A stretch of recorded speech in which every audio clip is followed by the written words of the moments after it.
ୟାକୁ ବି ଲଗେଇଦବ ଟିକେ, ୟାକୁ ବି ଲଗେଇଦବ ଟିକେ। ହ୍ୟାଲୋ ସାଙ୍ଗମାନେ, ଆପଣମାନଙ୍କୁ ନମସ୍କାର। ସମୁଦ୍ର ଭିତରେ ଆପଣମାନଙ୍କୁ ଗାଧେଇବା ପାଇଁ ଭଲ ଲାଗେ କି ନାହିଁ କମେଣ୍ଟ କରି ଜଣେଇ ଦିଅନ୍ତୁ। ଭାଇମାନେ ଏଇଟା ଦେଖିପାରୁଛନ୍ତି ନଡ଼ିଆ ତେଲ, ଆଉ ସମୁଦ୍ର ଲାଇନରେ ହେଉଛି ଆଗେ ନଡ଼ିଆ ତେଲ ମରା ହୁଏ, ତାପରେ ଗାଧୁଆ ହୁଏ। ଏ ଦେଖିପାରୁଛନ୍ତି ବର୍ତ୍ତମାନ ନଡ଼ିଆ ତେଲ।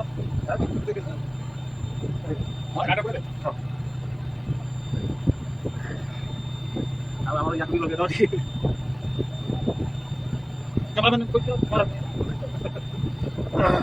ଆମର ସମୁଦ୍ର ଲାଇନରେ ଯଦି ମାନେ ସେଭଳିଆ ମାନେ ଗାଧେଇବ, ମାନେ ତେଲ ନ ଲଗେଇକି ଗାଧେଇବ, ତାହେଲେ ଗୋଟେ 2 ଦିନ ଥଣ୍ଡା ଧରିବ ହେଲା। ସେଥିପାଇଁ ଆମର ସମୁଦ୍ର ଲାଇନର ଆଗେ ତେଲଟା ମାରିବୁ, ତାପରେ ଗାଧୁଆ ମାନେ ଗାଧେଇବୁ।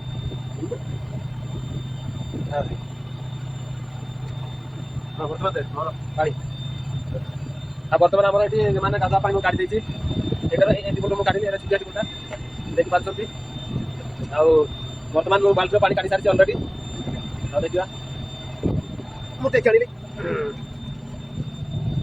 ଆଉ ସାଙ୍ଗମାନେ ଆପଣମାନେ ଦେଖିପାରୁଛନ୍ତି ଦରିଆ ପାଣି, ଏଇଟାରେ ମୁଁ ଗାଧେଇ ପାରିଥାନ୍ତି, କାହିଁକିନା ଏଇଟା ବହୁତ ଲୁଣିଆ ନା, ସେଥିପାଇଁ ମୁଁ ଗାଧଉ ନାହିଁ। ନହେଲେ ଡାଇରେକ୍ଟ ମୁଁ ଏଠି ମାନେ ଡାଇରେକ୍ଟ ମୁଁ ଜିଲା ମାରିକି ସେଠି ପହଁରିକିନା ମୁଁ ଗାଧେଇଥାନ୍ତି। ବହୁତ ଲୁଣିଆ, ସେଥିପାଇଁ ଗାଧେଇ ହଉନି। ସେଥିପାଇଁ ମୁଁ ମିଠା ପାଣି ବର୍ତ୍ତମାନ ମୁଁ କାଢିଛି, ଦେଖିପାରୁଛନ୍ତି। ବର୍ତ୍ତମାନ ଏଇ ମିଠା ପାଣିରେ ଗାଧେଇବା।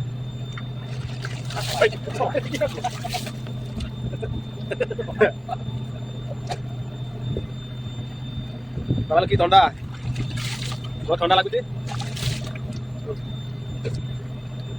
ବାଲ୍ଟି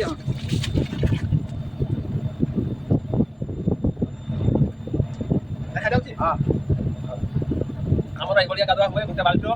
ଆଉ ବେଶୀ ବାଲ୍ଟି ମାନେ ବେଶୀ ପାଣିରେ ଗାଧେଇବାକୁ ଦେବେନି, କାହିଁକିନା ଆମର ଏଠି ପାଣି ବହୁତ ସର୍ଟ।